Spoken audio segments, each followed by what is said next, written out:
Welcome to Point to Rise, your podcast that gives you permission to dream big, take messy action, and turn your talent into profit while turning your back on perfection. My name is Susanne Purcell, high performance and mindset coach, former international ballerina, profitable entrepreneur, and founder of Point to Rise, a movement designed to empower dancers. It is my mission to use my own story as an inspiration for today's generation of dancers. And now sit back, stretch, warm up, or sip your coffee and love learning how much it matters to point at yourself first to rise to all that you are capable of. And we're back.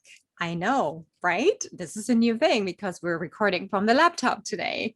We're so back. Happy Monday, my angel. So good to see you.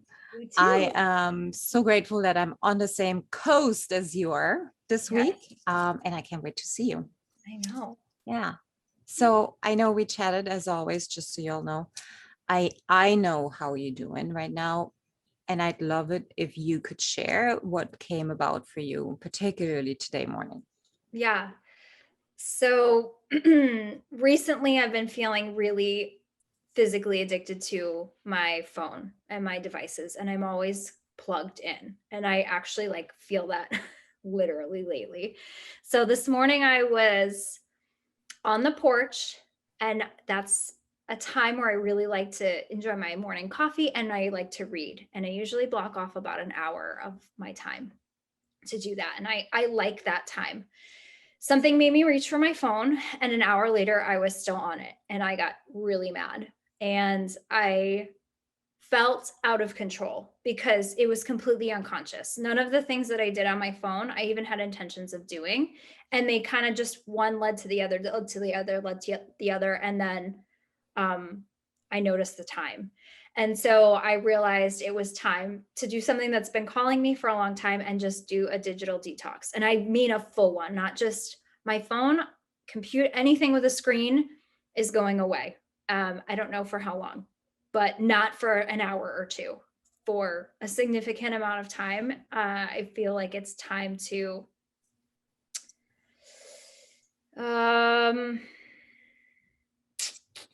well, I feel addicted. I don't know how else to say it. I feel like most of the times I pick up my phone, I don't even know why I'm picking it up.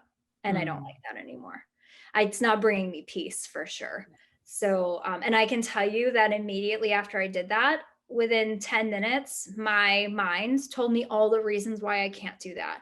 Why there was this one thing I still had to do, and there's this thing. And, I usually listen to podcasts to get ready. So my mind was like, well, you're going to miss your podcast. What are you going to do? What are you going to listen to? And the answer was nothing. I'm just going to be with me. So I'm just going to be with me. Right? Yeah. I just love it because, so here's why. It is such a good example on what we're actually talking about today, which is self-love, taking care of yourself first, regardless on what your environment or even your ego is demanding and what you think you need to do in order to please somebody else. But really, you gotta but listen to yourself so carefully, and with the level of awareness you're having now, it is so beautiful to watch that, hey, no, this is it. I've been rejecting it for such a long time. And those 10 minutes after all of these thoughts that were coming in, it's really not necessary to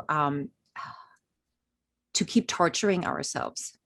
Yeah. Didn't I say that when we were talking? Living in that place of actually it's not good for me, but I should be, is much harder than actually stepping into what your higher self or your body is really demanding of you. So congratulations. I'm so proud of you.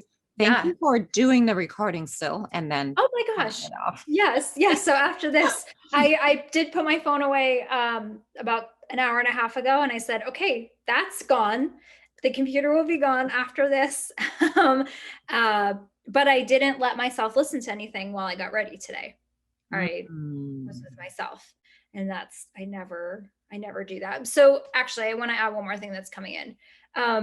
The biggest challenge I feel will be with this is that I have a programming from probably back to my teenage years where I always have to be progressing and I always have to be bettering myself every single day, which is, it's wonderful and also a bit toxic. Like there's a very fine line with that because I'm obsessive with it. I am literally like, even now, from the time my eyeballs open till they close, I, in my mind, have to be productive in some sort, even if it's to care for something in the house, to care for me, to care for my husband, to, have an Epsom salt bath because it's good for detox for me. I like somehow make everything about having to be productive and like bettering myself.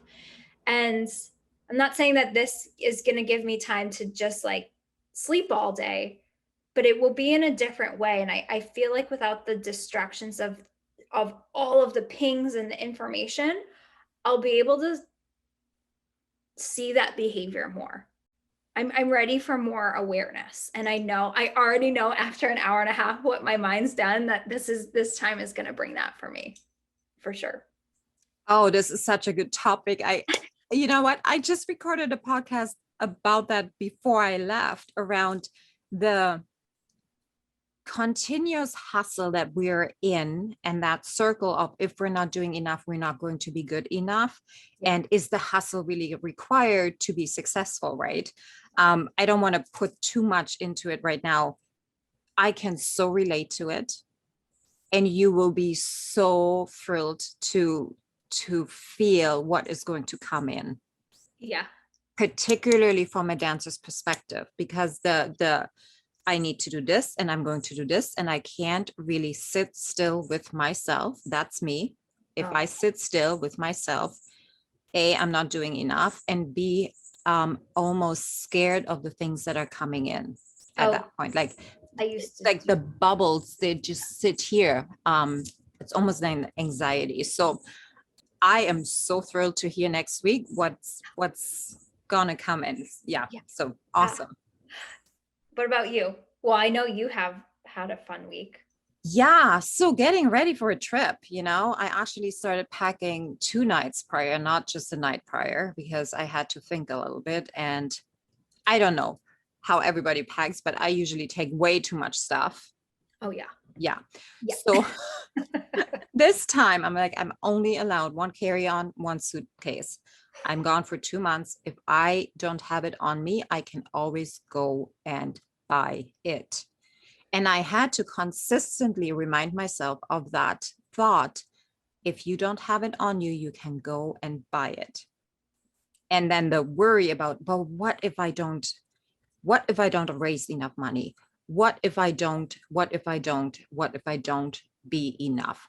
And that literally in minutes, all of that came in for me, continuously, actually. It's like, wow, interesting. I really truly thought that I'm over this. I thought that, these thoughts won't come in anymore.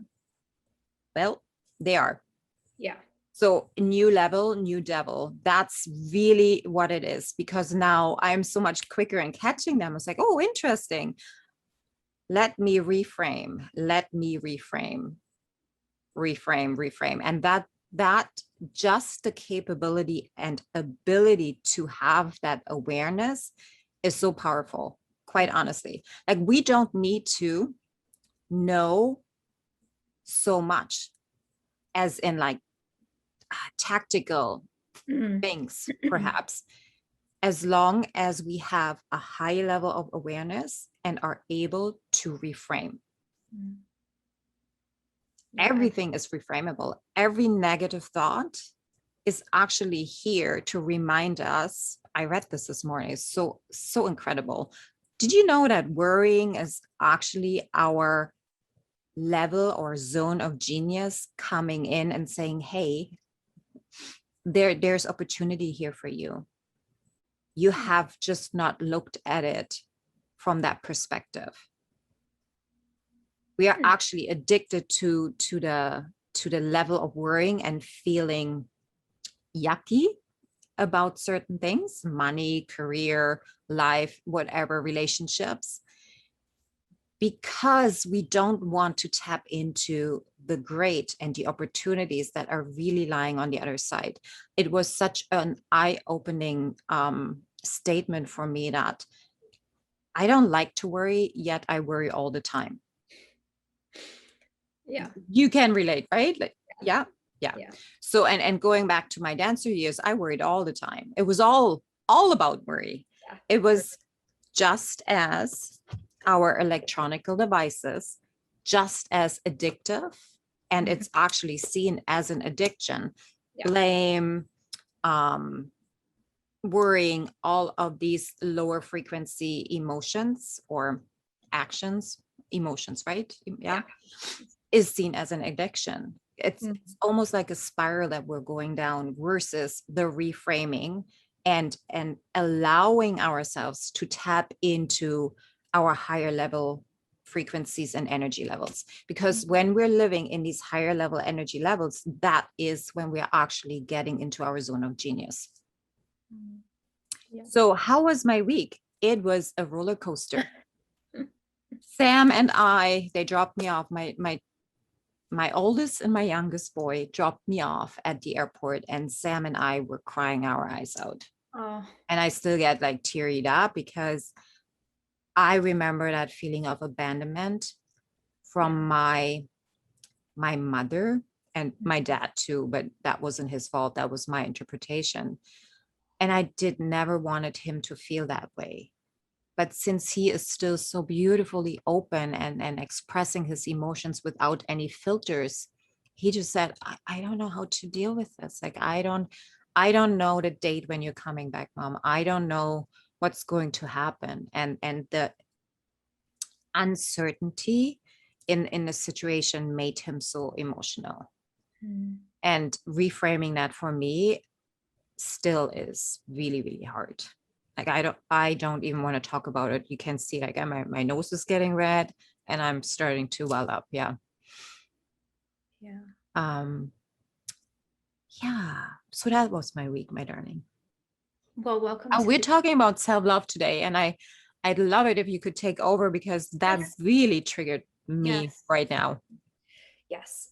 So self-love for me has been an exploration of what that even means. Because a few years ago, when I would hear self-love, I thought, okay, paint your nails, have a bath, I don't know, go have sushi, or go get your hair done, go get a blowout, something like that. And I always equated it kind of like that, which is all fabulous. And I'm not saying that that's not self-love, but or self-care. But for me now, it's such a deeper aspect. Because I realized that I didn't love myself. And in finding that out, I found that out because I was always seeking external validation for myself. I didn't know how to fill my own cup. It could only be filled by other situations, achievements, people, people's compliments, all the things. So that's really been a deep exploration for me the last few years, is finding love for myself, figuring out why I didn't, and then figuring out how I fill my own cup. So the perspective of self-love in order to make money comes from you being able to be in an energy where you feel worthy of receiving. I didn't feel worthy of receiving. I was a giver. And I just couldn't receive. It was like compliments I would deflect, or like make an excuse, or like, oh, it's not that big of a deal, or it was like I would bat them off. So I mean, ultimately that's how I would show up in my career, or in opportunities, or when it was time to negotiate money, or all the things. If you don't love yourself, you're not going to stand in a power of that. Whether we're really conscious of it or not, we're all in tune to energies subconsciously.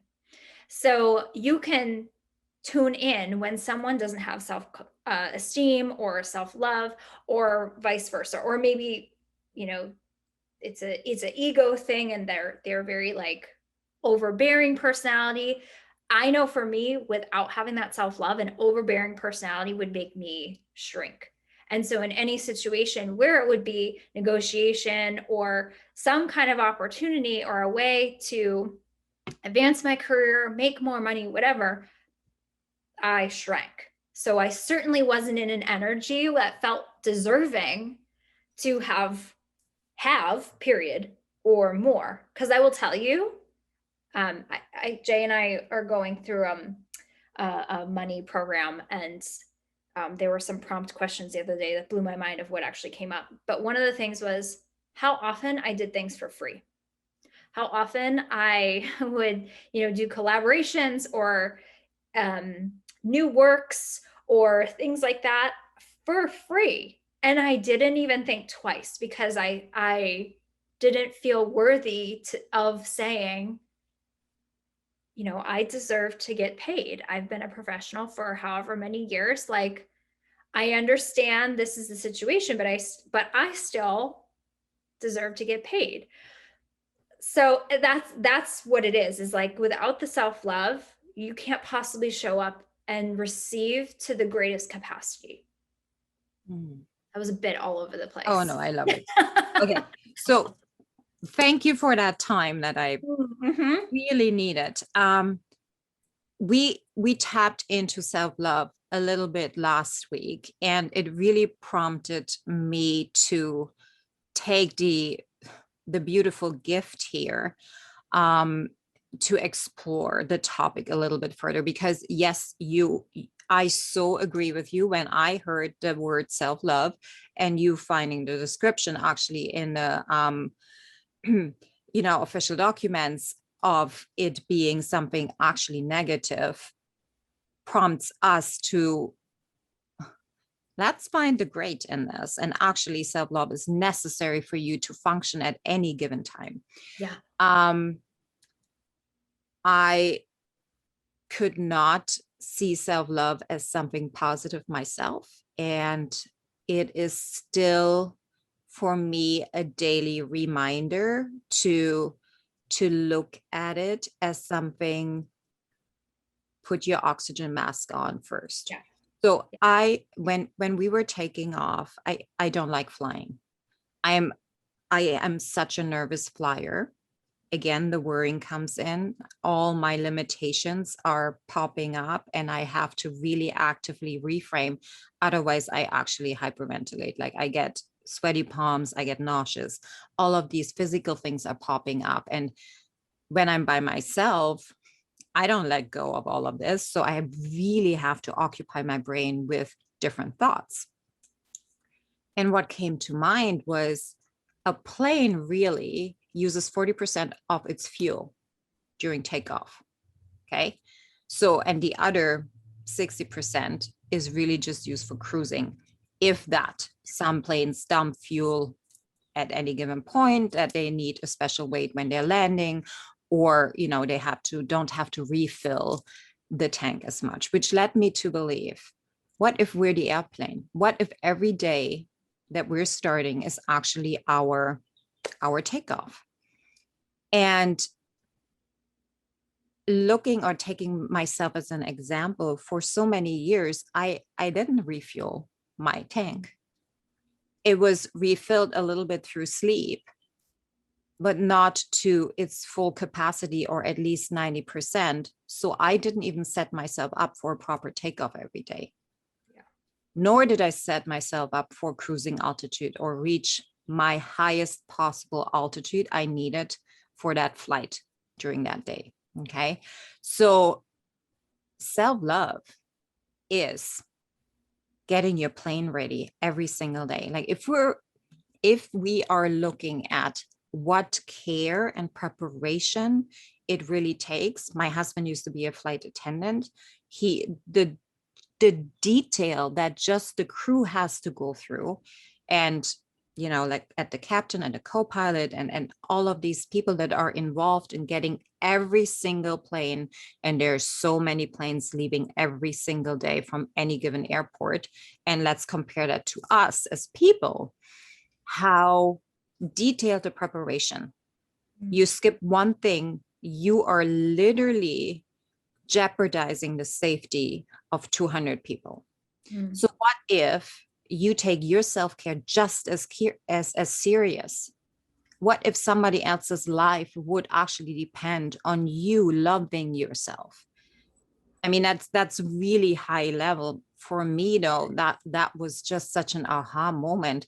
I never looked at it that way. I never really looked at self-care and self-love as that kind of an importancy. Yet it is such a huge important thing. I remember my daily routine as a dancer. I set my alarm for like 7:30, and I trolled around in bed hitting the snooze button until 8:30. I would run in the bathroom, get ready, have a cup of coffee, have 2 cigarettes, and then get in the car and drive to the opera house, sit in the canteen at 9 o'clock, have another 2 coffees and a few more cigarettes, chat with everybody and complain most of the time, and then get dressed, changed, and get into the studio to warm up. And between waking up and getting into the studio, my thoughts were so toxic. I didn't eat anything, and the toxicity of my thoughts already emptied my tank half. And that was before I even started training my body. Can you relate to that? Yeah, I can relate to the mind's exhaustion, for sure. I can say I don't actually know how to describe my body relationship, because I actually never had a body that was capable of doing what you just described. And I remember actually saying to myself, I wish I had a body where I didn't have to eat before I danced. I remember literally saying that because I couldn't. My blood sugar level has always been very up and down. So I would I would literally pass out. I would never have been able to dance on nothing like that. So, wow. Yeah.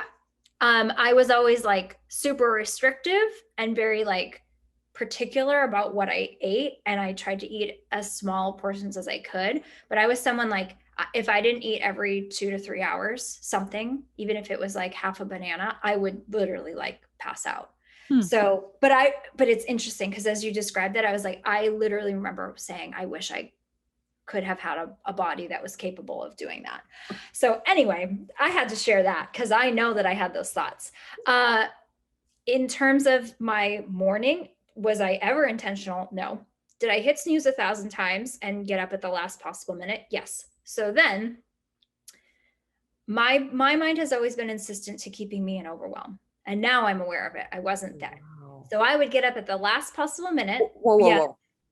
That is so good. Say that one sentence again. Your mind was insistent on staying in a state of overwhelm. Yeah. Yes. Which is why my anxiety was as bad as it was. So by getting up at the last possible minute, I would have to rush around, which would give me anxiety. So everything was frantic. It wasn't, I didn't give myself time to go through my morning.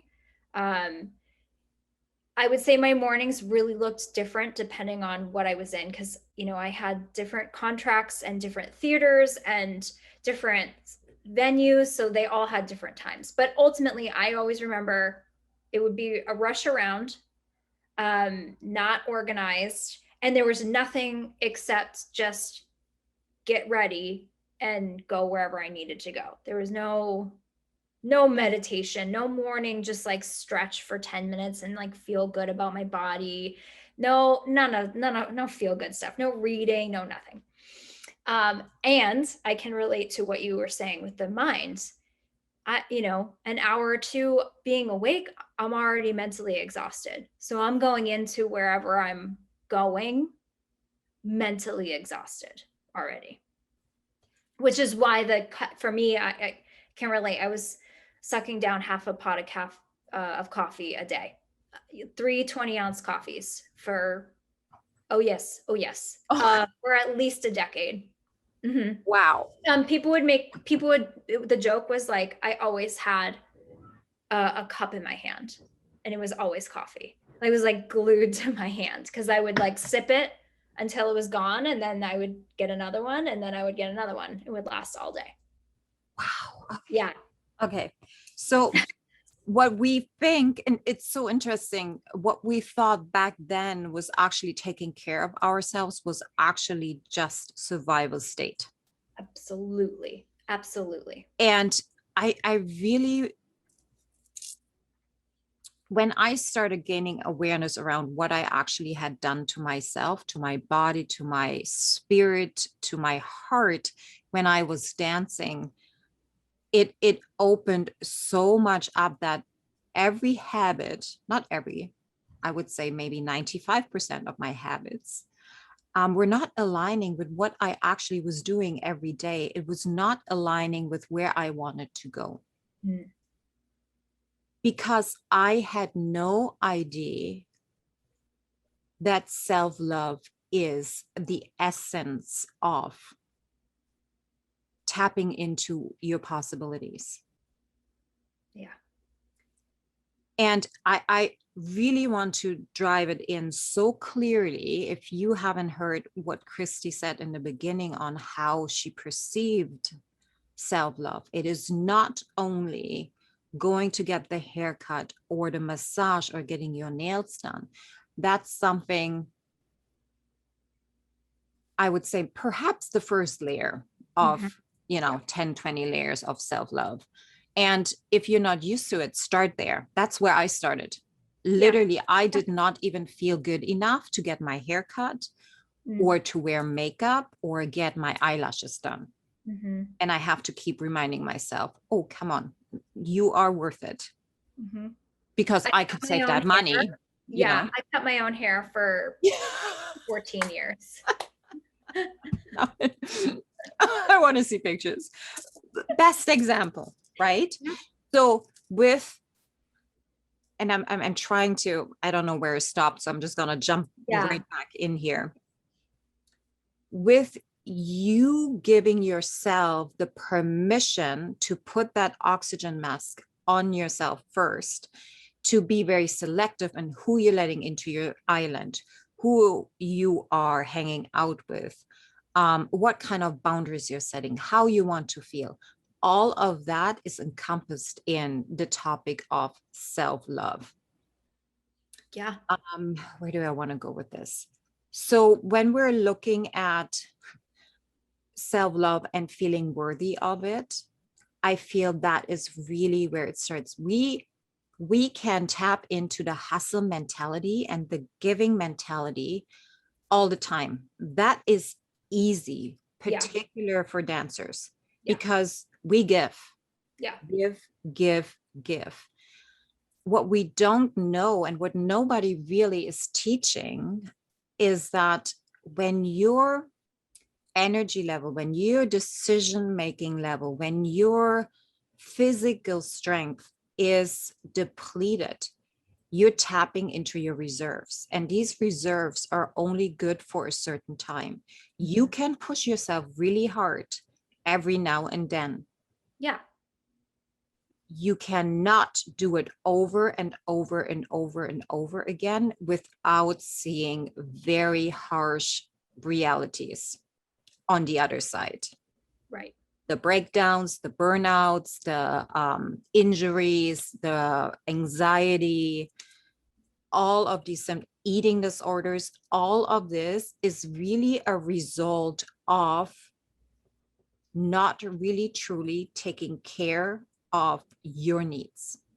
I had an interview with somebody. She knew how to work really hard, and she ran herself into the ground with doing that.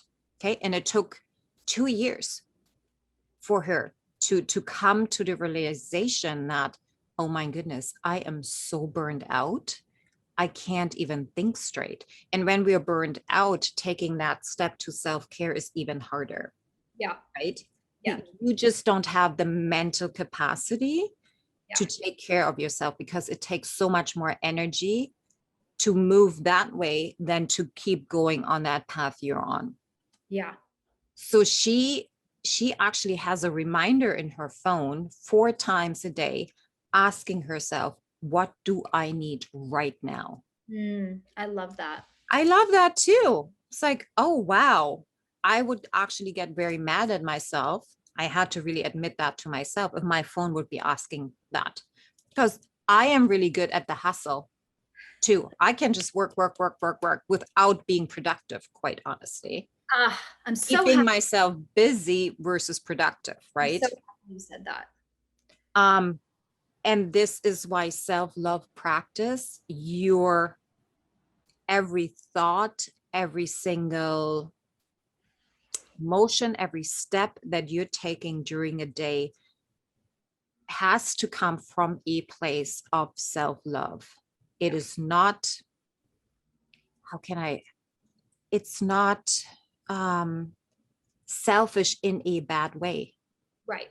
It No. is taking care of you first so you can serve others. So your cup is actually overflowing. Lisa Nichols explains it so beautifully. You know, you have your cup and you have your saucer, and your cup should be full at all times.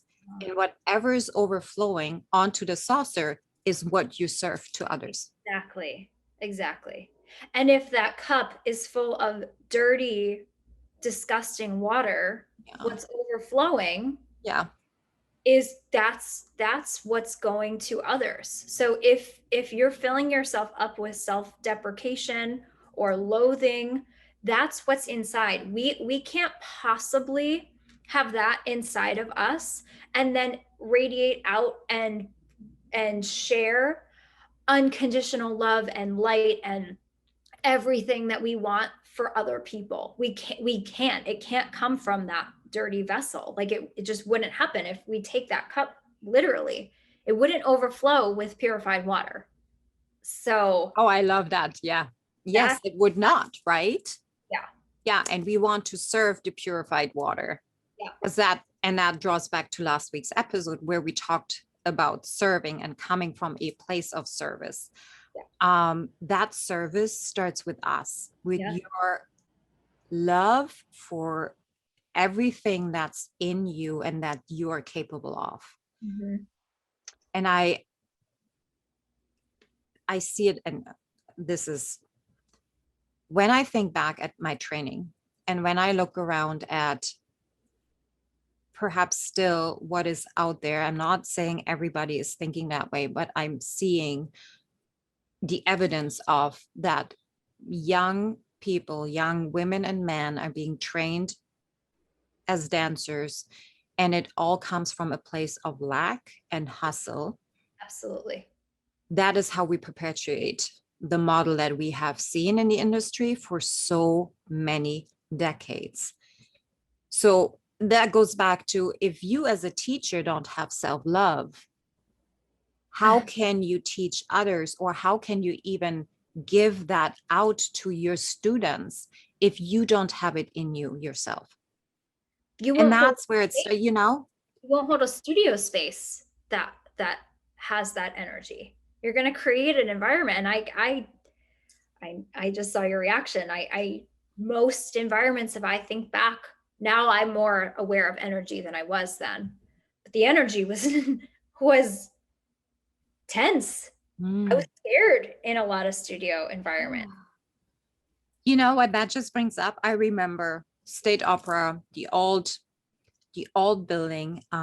We had a rehearsal space. We had 2 studios to rehearse in.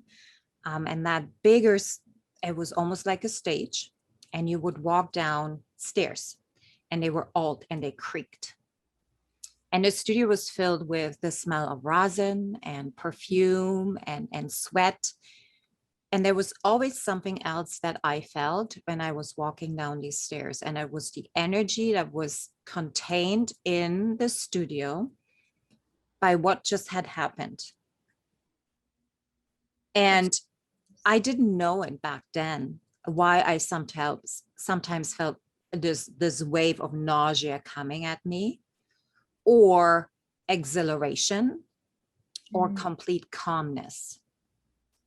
You know, you could just, I would say that it was absorbed by my body quickly. And it's the level of awareness where we're at. I had no idea that's what was happening. And when we don't know what's happening to us, we also are not in our power to not deal with it. What's the better word for it? To work through it, perhaps.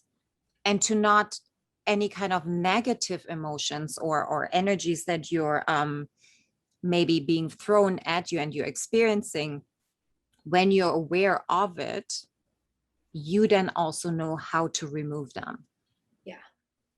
And I couldn't understand when that wave of negative energy came at me, why I was so, like, why was my balance off? I just turned 3 periods in the other studio. Why can't I do it here? And it all goes together. It all has a part in your ability to perform, and not leaning into it, not opening that door, is you denying yourself your greatness. Yeah. Okay. I have a question for you. That statement that you just made of denying your greatness, how did you find that belief that you had greatness in you? Because I know if you told me that 10 years ago, I would literally have said, I don't have greatness, because I held on to how I viewed myself was embedded things that were told to me over the course of my lifetime from other people that then formed an opinion about myself. So I kept, and of course I kept the self-deprecating ones. So I kept all of the, you know, oh, she doesn't have this, her turnout isn't this, oh, her feet aren't the greatest, oh, she doesn't have a high arch, all the blah, and it's all like in me. And then that was my belief system. So how did you find the belief where you actually were like, no, I have greatness in me? Okay, this is such a great question. I want to preface this question with, I didn't know I had greatness back then. And allowing myself to see my own greatness now is a daily process. Just before we got onto the phone, I had tears in my eyes, asking myself, what am I doing? I am not capable of founding and funding and leading a big organization. I am not, literally, I'm not even saying it out loud because I do not want to drive that in. And I caught myself. So to reframe, okay? I believe that it really, really starts with reframing, even the power of that, these thoughts that we're having, these, and I was exactly the same, like, this is not enough, and I'm here not enough, and why can't I?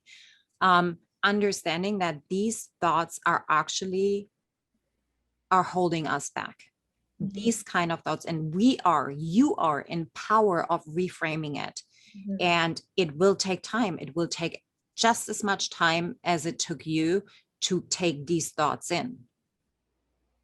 It will take as much time as it takes you to learn a new choreography, where you're so consistent and you're not giving up and you're in the studio until you got it. Now, that is the same approach, I would say, in reframing your thoughts and your beliefs, because you are in power of it, right? We have the capability of believing different things, and with that, creating a different reality for ourselves.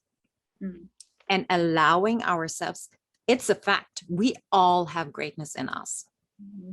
The only thing that really is holding us back is the belief of whoever you're surrounding yourself with that you're not.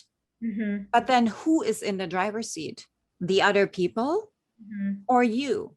You Right. are the CEO of your life. You determine what is coming in, who is allowed, who's running your engines, Mhm. who are you hiring and firing.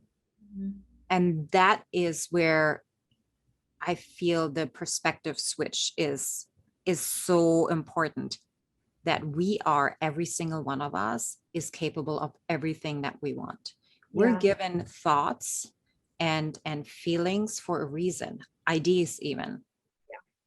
because we are capable of it. Yeah. It's just a matter of breaking through those glass ceilings and believing that we can. Yeah. Yeah.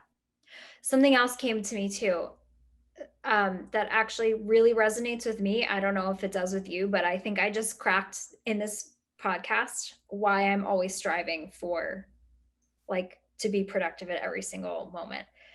And the burnout, because oh God, I could talk about burnout forever. That's like been the epitome of my existence for 20 years. But it's still coming from a feeling of not being enough. So I'm always striving for more, because more everything, it's like anything. It's, either it can be materialistic, it can be in food, it can be in knowledge, which I love to disguise as being positive, when you're trying to grow yourself and be expansive, and it's knowledge, but still it's, to an extent, when you become obsessive, like I'm at this point where can't wait to shut this. I love talking to you. I can't wait to not be in front of a screen for however long. It's coming for me from a point of not feeling good enough where I'm at right this very now, like right this very moment. And I have this programming that's still embedded from my dance career of always striving, always striving, always striving, because you got to get to the next level. You got to get to the next level, because wherever your level is now isn't good enough. Yeah. And it's a perpetual cycle, because you strive to get at the level you're at right now, but then that's not good enough either, even though that was the goal. And then it's like, so it's a very tricky thing. And that's why I'm excited to eliminate some of the cloudiness, so I can see that clearer and see where those behaviors are coming from. Because now I see, is like, the deeper I go, and no, actually that is coming from a place that's unloving about myself. This is so beautiful. And I want to put on another layer here, is that not enoughness, how it really perpetuates itself through our entire life, meaning that, I will do this when I'm this. Oh, Or well, once I have the role, I will feel good enough. But yes. that's not the truth. Once I have the $1 million in my bank account, then I feel good enough. And that is not the truth. If you don't feel enough, worthy, loving of yourself right now, where you're at, you also will not feel that way once you get wherever you think you have to get to in order to feel better about yourself. Yeah. And yeah, so that's I really finally all. believe that now, for sure. Yeah, I do. me too. I thought it was bogus, quite Yes. honestly. And Well, you look at the statistics of lottery winners. yeah, yes, Something 90 something percent of them within 5 years are right broke back. again. Yeah, right back where they were before they won, because they don't feel worthy of $40 million. So they spend it all, and then they get themselves right back, because they can't picture themselves. That's self-love. That's a level of self, or lack of, it's a result of their level of self-love. Beautiful. And their blueprint. Yeah. Exactly. Yeah. Okay. So really, really, I love this conversation. I want to tie the bow now, Yeah. because we do talk about money, and I want to tap into this before we leave off today. You said it in the beginning, if we don't feel worthy of ourselves, of love, of receiving, that's when we also will see the lack of funds in our account. Yep. And that's really all I have to, we could blow this out and make it very complicated. The essence of it though is when you feel worthy and you have enough love in your heart for yourself, that is when you're opening up yourself to receiving. It's not about the chasing, it's about receiving. Because everything, and we're getting a little spiritual here, everything that we want is already there for us. It's on us to open up the gates and say, come in. Yeah. Anything to add, my darling? Not really, except what's just like popping in that I already said was like, I didn't think twice to work for free. And it wasn't just once, because that's what I was willing to receive. Nothing.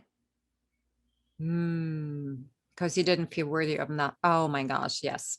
So we invite you to really look at your life, at your current status from a very high level of self-love.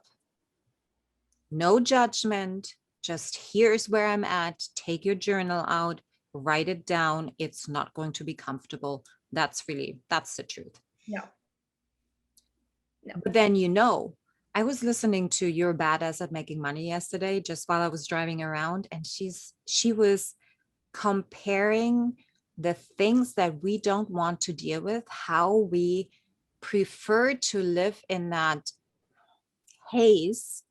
So I don't know if you remember, she cut her toe real bad, and the doctor wrapped it in gauze, and instead of taking the gauze off after 2 days to wash it out and put a fresh one on, she put herself through getting new flip-flops and running around in flip-flops all the time, even though it was cold, to have not to deal with looking at her damaged toe because it grossed her out. And we are in life. I do the same thing. I don't even want to say anybody else does. I do the same thing over and over. I just caught myself this morning. It's like, oh, wow, you've been putting that off for a very long time. You don't want to deal with this. Great. It's just going to get louder and louder and louder. And the more you put off taking care of yourself, putting on that oxygen mask first, filling your cup up, I would say the stronger or more intense the consequences will be on the other end. Doesn't matter if you're 15 or 16 right now. If you want to have a successful, and whatever success looks for you like, career, that starts with you showing up as your very best. And that very best only appears if you allow yourself to see your worthiness, your enoughness, and your love. Yeah. Love it. Okay. All right, guys. Not sure if we're going to record next week, because if you're still off, I will not air. No, we can record. Oh, we can. Okay. I am so truthful when I'm saying this. I honor your decision, and I really honor you. So if you still don't feel like stepping in front of a screen, then I'll do a solo episode and tell them exactly why. Okay. Oh, thank you. Okay. All right, guys. Thank you so much for listening. 2 things before we cut off today. Please go follow Christy. She's doing amazing things with her virtual workouts, dance, community and classes. That would mean the world to us. Tag her, share your one thing that you learned about yourself while dancing with her. And we also would love it when you subscribe, hit the subscribe button, rate and review this podcast. The goal is to get to 100 reviews in the next 90 days. We're at 19. So if you need any help or suggestions, just DM me and I will gladly give you that. Thank you so much for tuning in. Thanks, Christy. I love you dearly. And we'll talk very soon. Bye, guys. Thank you so much for listening. If this message resonates with you, please pass it on to someone who needs to hear this right now. And if you like what you've heard, your feedback will go a very long way. If you just take 30 seconds and leave me a 5-star review, that would mean the world to me.